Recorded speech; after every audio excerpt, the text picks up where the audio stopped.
I've always been good at doing.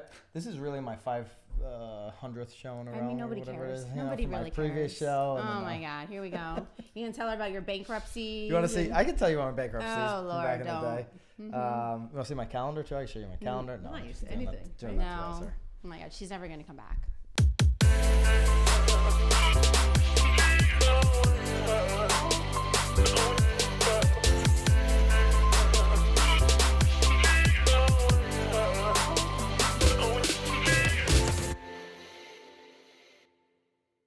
This is Byron Lazine, Nicole White, and today a special guest, CEO of the SmartMLS, Kathy Elson, on episode 106 of The Real Word. Kathy. Oh, you're not even gonna let me? Go for Word it. is Go up. for it, Nicole. Okay, go ahead. Do it. Jeepers, it's like Jump in there. You guys enjoy this. All right, this Nicole. Visit, Well, you're getting walked out of here in cuffs after this episode anyway. So, Kathy, number one, thank you for being the third guest ever on The Real Word. Ever. You are, like I said, only the third guest in now the game here with Tom Ferry and the Broke Agent. Do you know the Broke Agent? I do not. On Instagram? Ooh, you hear that? Hear that, BA? Yeah, Just know who you are. Nobody knows who you are, BA. The Broke Agent, I don't know, he's got like 200,000 followers on Instagram. No big deal. Hell, And then- 200,001. And one, you're going to jump on there, and then you know who Tom Ferry is. Yes, I do. I'd imagine. Yep. So you're in that mix. You're Nice. like, Good you're right company. there. So Kathy, again, she's the CEO of the SmartMLS, which is our MLS here in mine and Nicole's home state of Connecticut.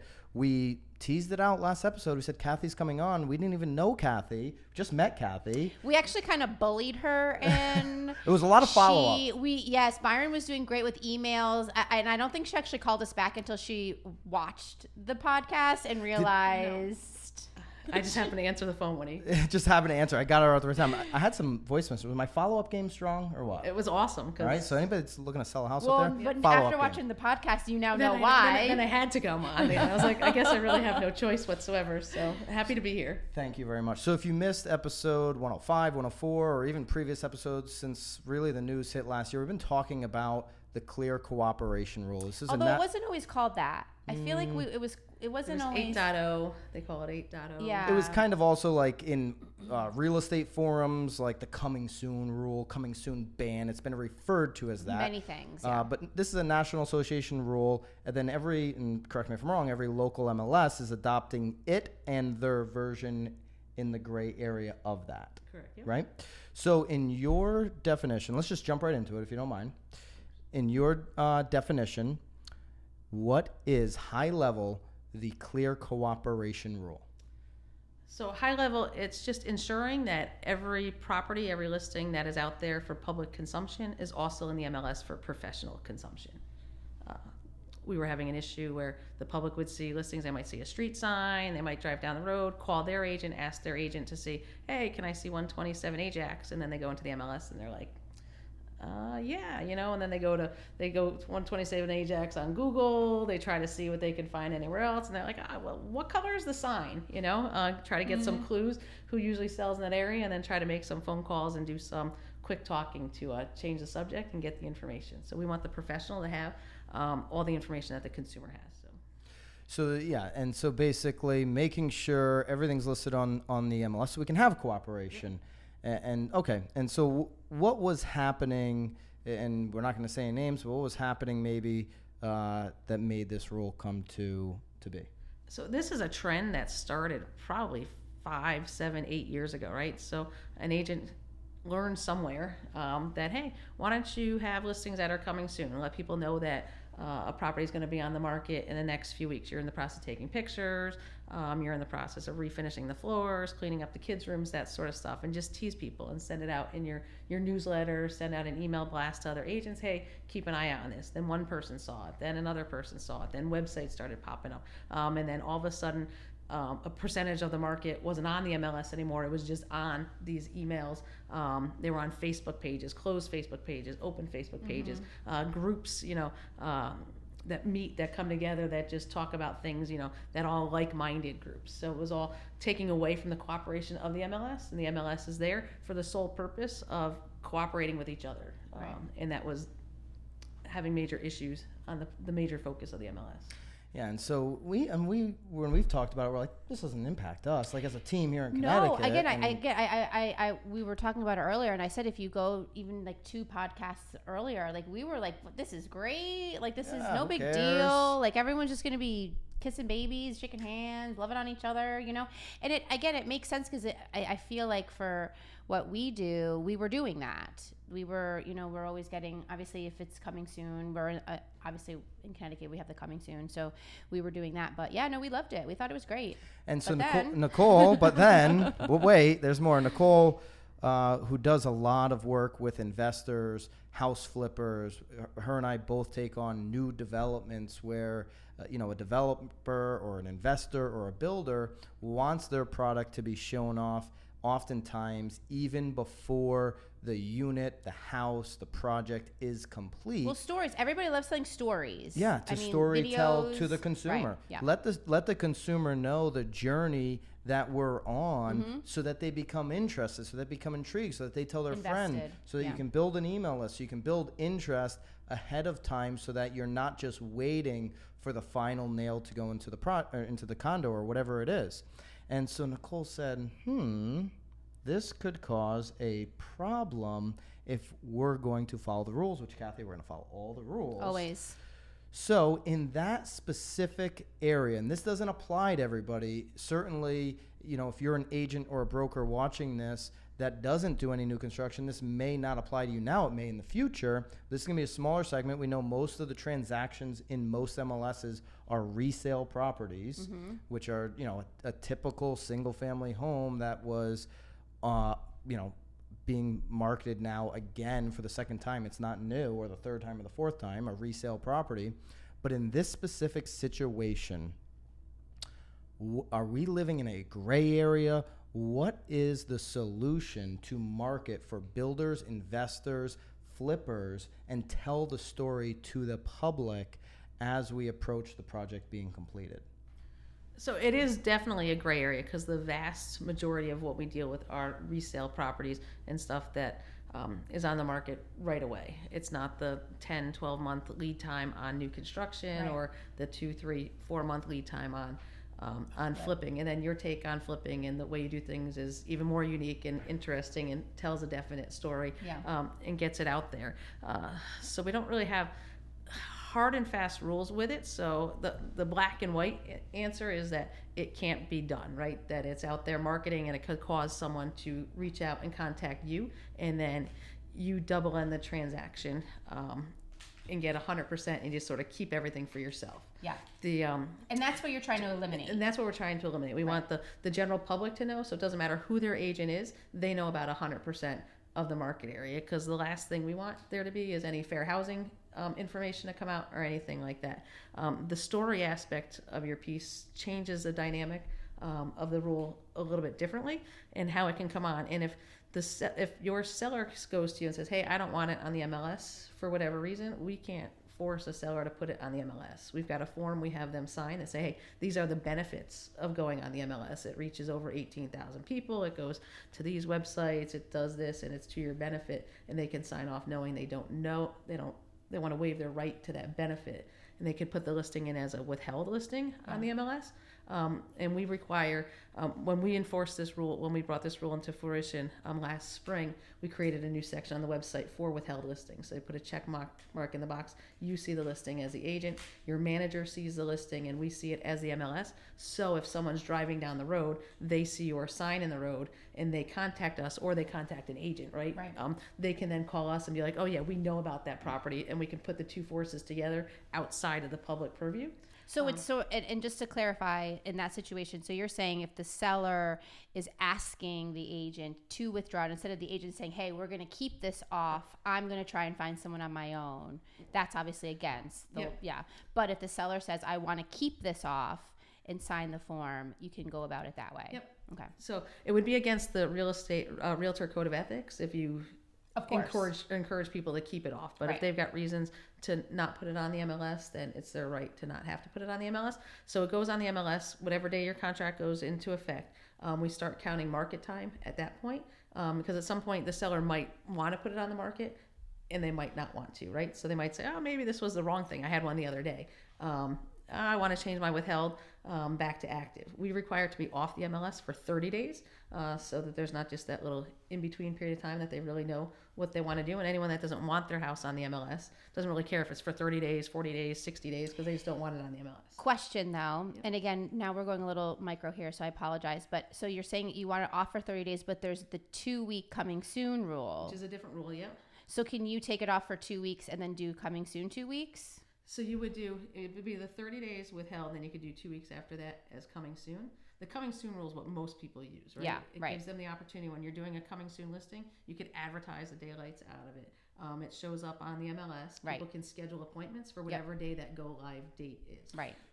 So withheld is a maximum of 30 days? Is No, that it's a minimum of 30 It's a days. minimum of 30 days, and there has to be a 30-day gap, or no? No, Okay, the I 30 days misunderstood on that. the 31st day. Yeah, I it can go misunderstood too. on. Okay. It can go on. So it's got to be on withheld for at least 30 days. You could, in our case here in Connecticut, remember this is not for every MLS, but for our case in Connecticut, we have a 2-week coming soon period. So you could do withheld for 31 days, coming soon for 14 days, Yep. live MLS everywhere the next day. Right. You Does that come in as, we had the question, is that then new? Does it come on? So coming soon listing comes on as new, right? On the 14th, and it's a maximum of 14 days. You can choose 3 days, 5 days, 7 days, Right. 12 days, 14 days. A lot of people choose that 14 day, but life changes, right? Right. So the seller might not be ready. You can't shorten a coming soon listing because you've I've- told the world everywhere. I've tried that once before. I'm like, wait a minute, it was supposed to go on tomorrow. And it was, yeah, that was fun. And then on the 14th day, so we always encourage people to do less. Right. If you think 14, do 12. If you think 12, do 10. Give yourself an adjustment period there Right. for whatever might come down the road. But you can't do 14 and come to 7 because the whole world's expecting it on In 14 days, yeah. Right? But you can go 7 and we'll let you go out to 14. You can go 12 and you can go out to 14, but you can't go out to 15. Okay. Right? So the seller has to kind of know what they're getting into and be explained the process. So to recap here, just quickly, because I like the black and white. You went black and white. I like that. No, but I think it's helpful to give like real life situations. Yeah, too. the real life situation. But black and white, no, you cannot do this pre-marketing phase where you tell the story unless the seller wants the listing withheld. Now, you mentioned our code of ethics there, and all National Association of Realtor agents have their code of ethics. And I think you said there that we could not really try to get the seller to do this withheld situation to benefit us. Now, if you are sitting in front of a developer and you're talking strategy and they want to know strategy from the pre-sale phase to the on-market phase, all the way to the closeout of the project. You know, if it's a developer, they've got a huge timeline there, and they don't really make any money till the end. So, you know, they're concerned about the whole entire timeline. Can I explain to them unprovoked the two scenarios of a withheld listing, or do I need to keep that quiet unless they ask the specific question? Well, I think new construction in general is different than resale. I agree. And there's MLSs out there, and this rule is fresh and new and brand new to everyone. So getting the nuances of things, different MLSs are going to do things differently. So some MLSs are going to even carve out new construction because traditionally you've got that time period, that pre-marketing time period that everyone's used to. The signs in the ground that looks as, empty land, and this is what it's going to be. Right. And they want to get that information out there. So under clear cooperation, that listing has to be in the MLS. But they might not even know what's going to go on that property, so there's no way to price it. There's no information there. So we at SmartMLS, we don't have a rule. We haven't really run into it yet. But doing what you guys are doing and talking and communicating about is going to cause people to have opinions about it. And then we encourage people to then reach out to each of their MLSs to say, hey, what about this idea? Because everybody's not going to think of everything and have special carve-outs for different circumstances. So I think new construction would be handled slightly differently because you don't know. You can't price what you don't know. It's impossible. So to go out there, you could put it on, once you do know the different types of houses that are on there, we allow you to put in a spec house for each property type or each classification of property you have or the different offerings, and not put everything in. So we already have special rules for new construction, so we'll probably look into adapting some of our rules. Yeah, and to your point, that's all this is about. I'll be the first to admit, these things are about to fall, by the way. We are going we're usually, well, actually, we haven't even been in the other studio in a while, Nicole. Because we've done I was in Florida, so bad we're here. last episode about. We were complaining about the rackets. Yeah. We don't have tax. Nobody has tax anymore. I went and asked all our neighbors. Well, like I was Byron asking for complains sugar. like, why do we even have paper clips? Well, but paper clips are much more important. I agree. We need tax now. Look at this. This is such a racket. It This is is the such a biggest racket. racket. This is a non-traditional show. We're not going through the rackets, so we didn't even need the No. rackets. We're focusing all on this. But yeah, so this is really a conversation, and I think that's what, as agents, we need to have more conversations about the changes, because the changes are coming quick in our industry. They're not going to stop, by the way. Certainly not with all of the money pouring into the industry. That's a whole nother conversation. We'd love to talk to you about that more in the future. But we need to keep having these healthy conversations, not beating people up like Kathy in whatever real estate forum or Facebook group that you're in. Have the conversation so that we can all learn, figure out the rules, and then move forward and actually protect our industry. Right. So wait, but before we move on, because I know you're itching to move on. I guess the only two things that I would like. Are you still fuzzy on this?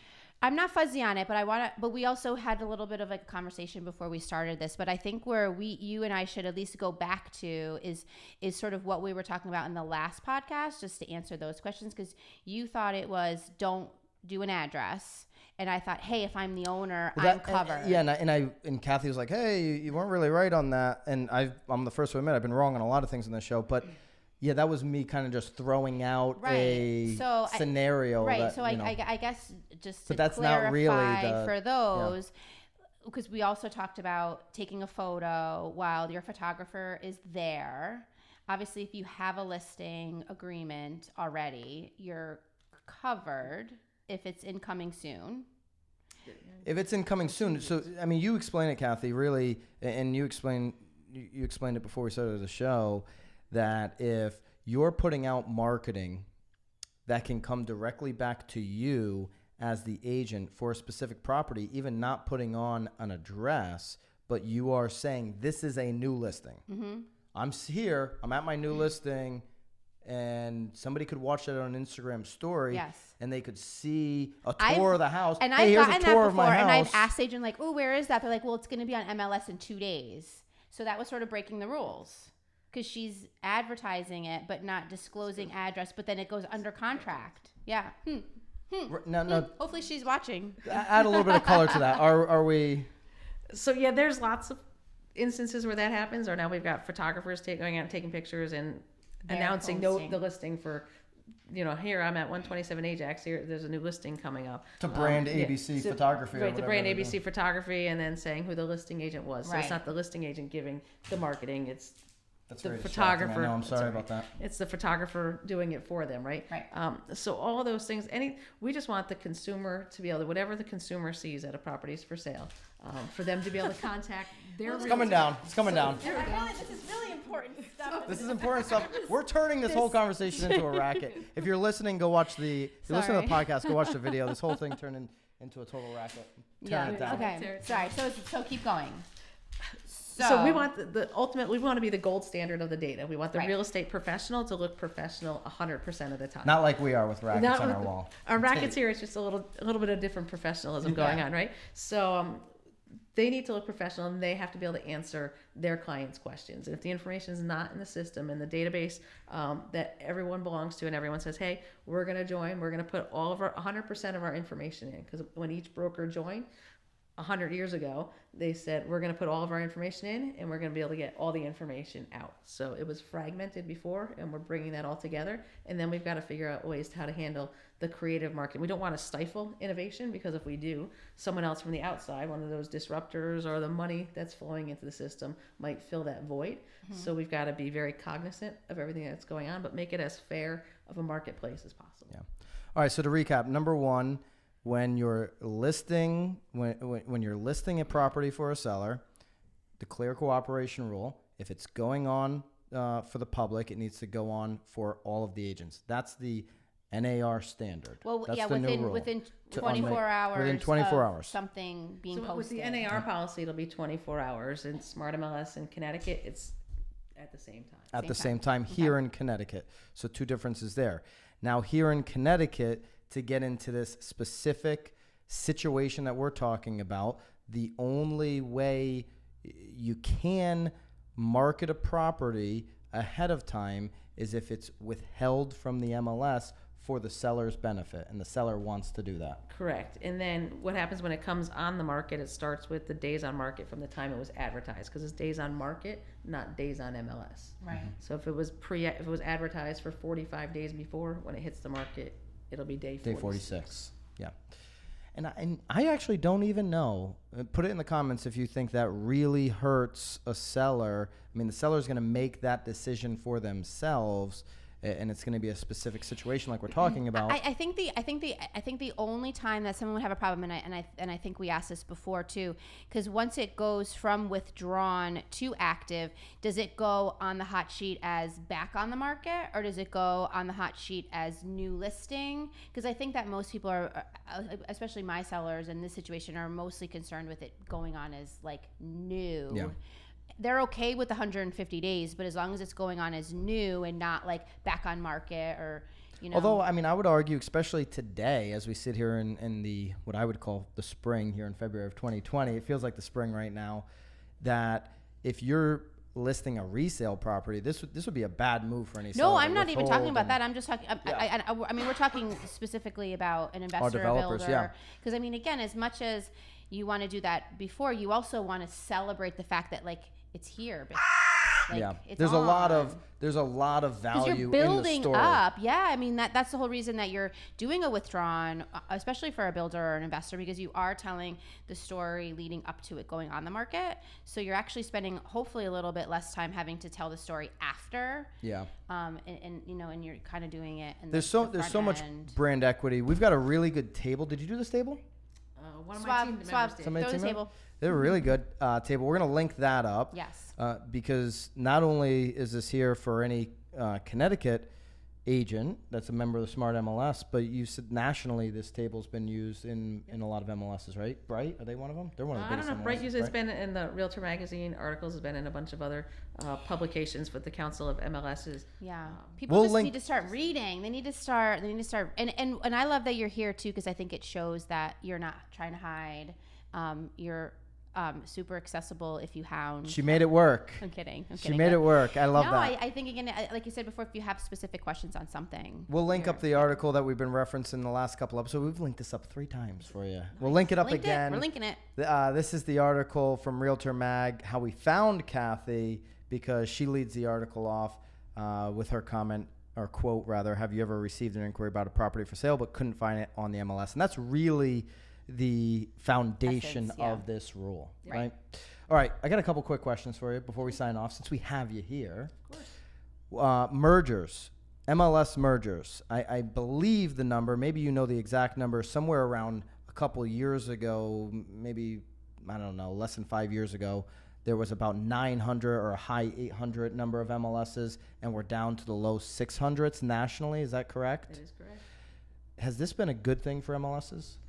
I think it's a great thing for MLSs. So we worked for years to bring together Greater Fairfield County MLS and Connecticut Multiple Listing Service, again, to service the consumer.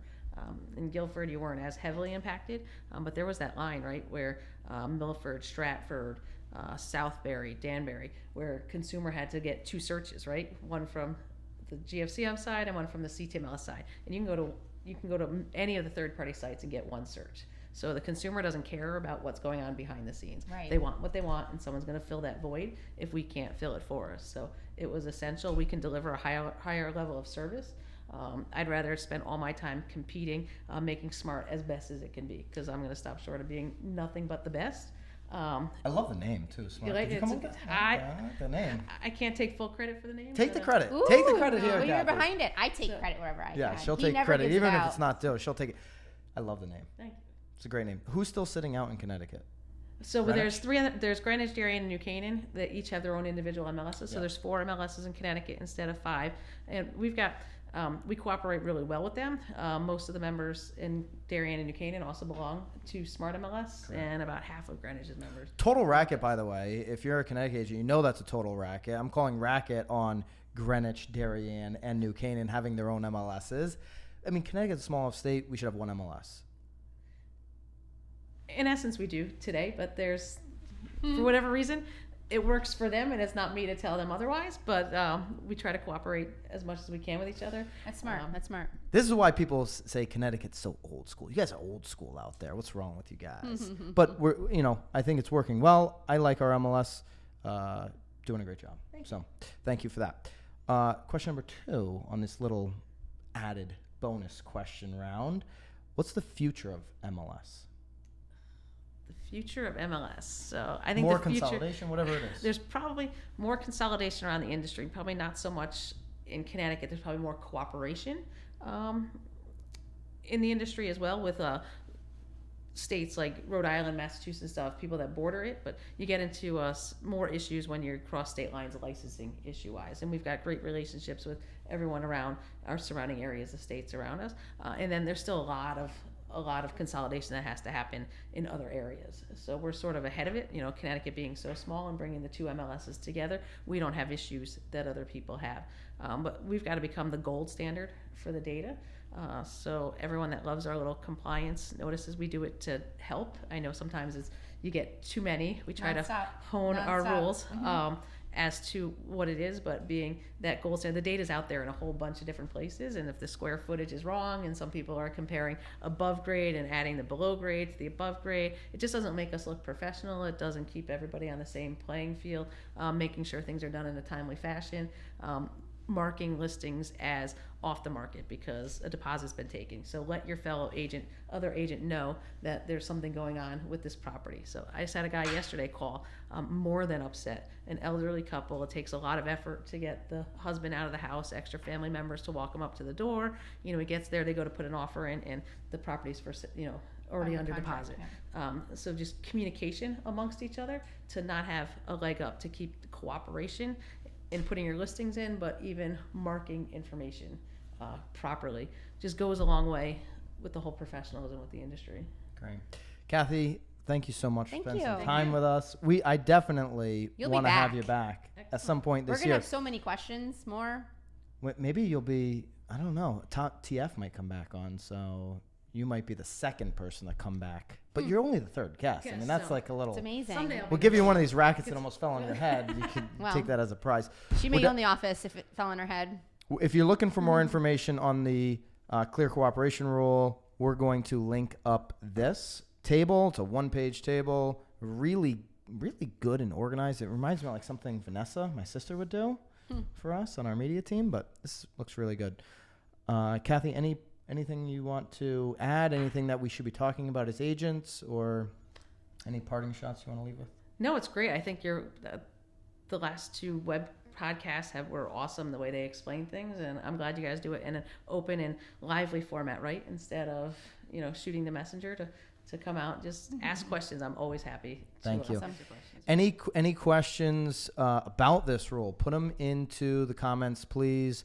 Any feedback for SmartMLS, we can send that off to you, right? You wouldn't mind if we send you some information there? We can talk about it next week, whatever it may be. Please, we'll definitely have you back for comments. May, because it's. Oh yeah. I mean, obviously Connecticut. It sounds like Connecticut's already ahead, but for the rest, but Kathy's going to be in the game. She's going to know what's going on nationally, so Gotta. we can bring that to you. We got a new friend here, and Kathy, thank you again. Thank you. Really appreciate it. You. See you guys next week. Keep it real. Bye, guys.